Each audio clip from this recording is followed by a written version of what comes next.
মধ্যপ্রাচ্যে সামনে আসছে এক চাঞ্চল্যকর দাবি। ফলস ফ্ল্যাগ বা ছদ্মবেশী হামলাই নাকি যুদ্ধের ঘটনা প্রবাহ সব উল্টে পাল্টে দিচ্ছে।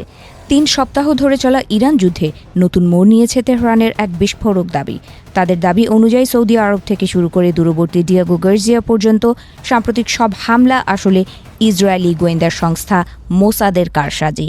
এখন তাই প্রশ্ন, যুদ্ধ কি তবে সম্মুখ সমরে নয় বরং গোয়েন্দা ফাঁদ আর প্রচার যুদ্ধের গোলক ধাঁধায় আটকে আছে?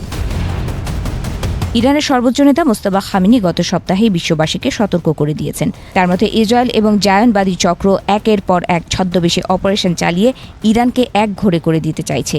বিশেষ করে সৌদি আরবের আরামকো তেল শোধনাগার এবং ওমানের দুকম বন্দরে ড্রোন হামলার পর তেহরান সাফ জানিয়ে দিয়েছে, এসব আমাদের কাজ নয়। উল্টো তারা আঙুল তুলেছে খোদ ইরানের ভেতরেই লুকিয়ে থাকা মোসাদের স্লিপার সেল বা গোপন নেটওয়ার্কের দিকে। সবচেয়ে চমকপ্রদ দাবিটি এসেছে ইরানের পররাষ্ট্র মন্ত্রণালয়ের এক সূত্রের কাছ থেকে।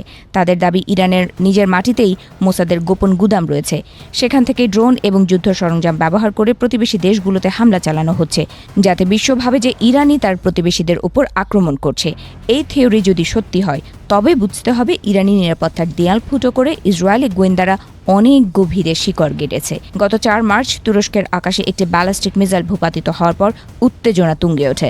ন্যাটো সদস্য তুরস্কের সঙ্গে ইরানের সম্পর্ক বরাবরই বন্ধুত্বপূর্ণ, অথচ সেই আকাশসীমায় ক্ষেপণাস্ত্র হামলা কেন? তেহরানের দাবি, আঙ্কারাকে যুদ্ধে টেনে নামাতে এবং ইরানের সঙ্গে তাদের বন্ধুত্বের ফাটল ধরাতেই এই ছদ্মবেশী হামলা চালানো হয়েছে।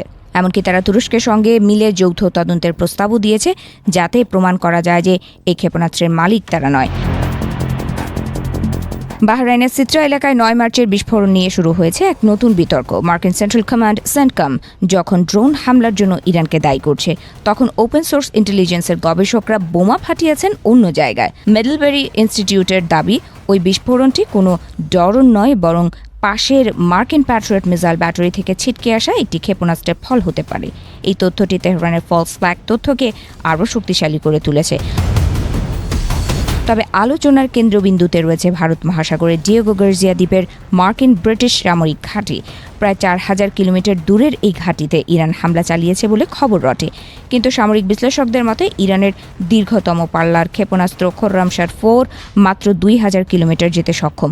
প্রশ্ন উঠছে, ইরান কি তবে গোপনে মহাদেশীয় ক্ষেপণাস্ত্র বানিয়ে ফেলেছে, নাকি ব্রিটিশ পার্লামেন্টকে যুদ্ধে রাজি করানোর জন্য এটি একটি সাজানো নাটক ছিল? ইউরোপীয় দেশগুলো যখন মার্কিন জোটে যোগ দিতে গড়িমসি করছিল, ঠিক তখনই ডিয়েগো গার্জিয়ায় এই রহস্যময় হামলার খবর ছড়িয়ে পড়ে। ন্যাটো প্রধান মার্ক রুট নিজেও স্বীকার করেছেন যে এই ক্ষেপণাস্ত্রগুলো ইরানের ছিল কিনা তার কোনো অকাট্য প্রমাণ নেই। ইরানের পররাষ্ট্র মন্ত্রণালয়ের মুখপাত্র ইসমাইল বাহাই একে ইসরায়েলের ক্লান্তিকর এবং কাল্পনিক কাহিনী বলে উপহাস করেছেন। তবে পশ্চিমাদের পাল্টা দাবি, ইরান বরাবরই নিজের অপরাধ অন্যের ঘাড়ে চাপাতে পারদর্শী।